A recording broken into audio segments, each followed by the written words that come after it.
Lagi-lagi kasus penganiayaan yang dilakukan oknum guru kepada muridnya terjadi. Kejadian tersebut dialami oleh NR, siswi kelas 1 SMP di kawasan Seberang Ulus 1. Korban dipukul oleh oknum guru mata pelajaran matematika berinisial VE, hingga membuat korban mengalami pusing di kepala dan tubuhnya sakit dan trauma. Dengan kejadian tersebut, ibu korban Reni mengadukan sang oknum guru ke Polresta Palembang. Dari pengakuan Reni, kejadian yang dialami anaknya tersebut saat sedang belajar matematika.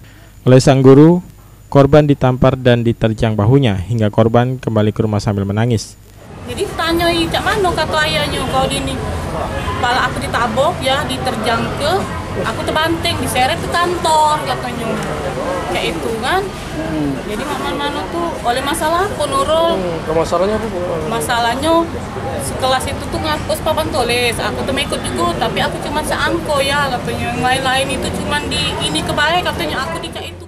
Atas pengaduan penganiayaan ini, Kasat Reskrim Polresta Palembang Kompol Maruli Pardede menerangkan pihaknya masih menunggu hasil visum korban. Selain itu, penyidik unit Renakta Satreskrim Polresta Palembang telah memeriksa 2 saksi, yaitu teman sekelas korban. Kita telah mengajukan permintaan visum terhadap korban, kemudian memeriksa saksi-saksi yang pada saat kejadian, yaitu beberapa siswa dari sekolah tersebut, dan juga mengumpulkan alat bukti lain daripada perkara yang dilaporkan tersebut.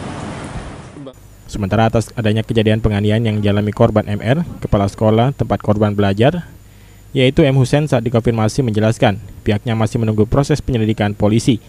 Jika nantinya terbukti bersalah, maka sang oknum guru tersebut akan dikenakan sanksi tegas. Itu anak itu hanya di ini kok, Pak. Gitu. Didorong ya, Pak? Didorong palanya. Ya, kenakan ribut di kelas itu. Masalah yang di kaosnya, Pak, di kaos siswa ada sepatu itu seperti apa, Pak? Iya, Pak. Ada tendangan, Pak. Tendangan di bahu. Di bahu itu, Pak. Aji Delia, PAL TV.